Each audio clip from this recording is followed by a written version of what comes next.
नमस्कार दर्शक बंधु, जय जगन्नाथ। जना अजना प्रथम भाग को स्वागत करी चलतु आरंभ करवा। आज प्रथम प्रश्न, अधिक लुण खाइबा द्वारा केउं रोग होता है? Option number 1 cancer, option number 2 diabetes, option number 3 हईजा, ऑप्शन नंबर 4 उच्च रक्तचाप। सठिक उत्तर उच्च रक्तचाप। प्रश्न नंबर 2, केउं तेल मनीषर मस्तिष्क और हृदय को सुस्थ रखि थाए? 1 बादाम, 2 ऑलिव, 3 सोरिष, 4 राशि।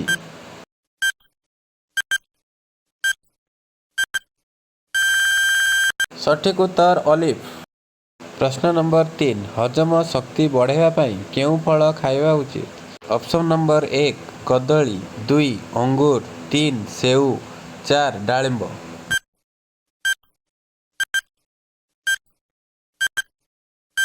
सठिक उत्तर 1 कदली।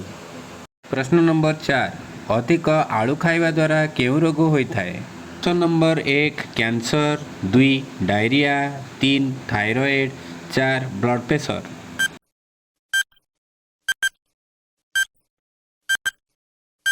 सठिक उत्तर 4 ब्लड प्रेशर। प्रश्न नंबर 5, तंबा पात्र रे पानी पीले केउं समस्या दूर होता है? ऑप्शन नंबर 1 मुंड व्यथा, 2 पेट जंत्रणा, 3 लिभर समस्या, 4 गंठी जंत्रणा।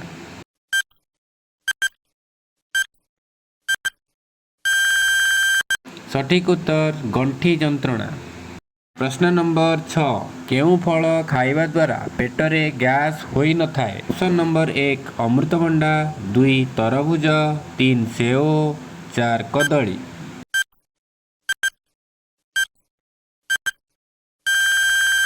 सठिक उत्तर 1 अमृतभंडा।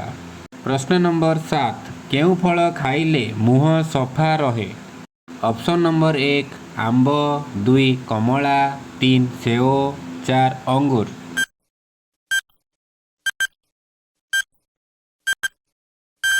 एହାର सठिक उत्तर ऑप्शन नंबर 2 कमला। प्रश्न नंबर 8, केउं शाग खाइले मनीषर रक्त शीघ्र बढ़ी थाए? ऑप्शन नंबर 1 कलरा शाग, 2 मेथी शाग, 3 सजना शाग, 4 पालंग शाग।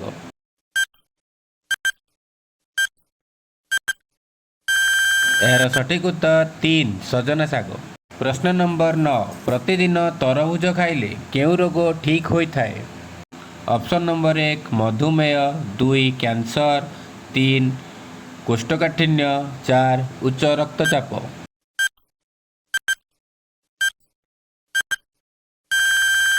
एହାର सठिक उत्तर उच्च रक्तचाप।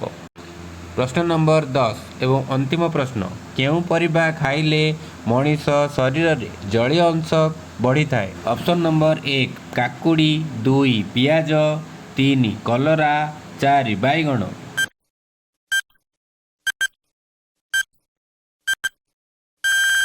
यार सठिक उत्तर 1 काकुड़ी। मु आशा करे जना अजणार प्रथम भागटी आपण को भल लगी।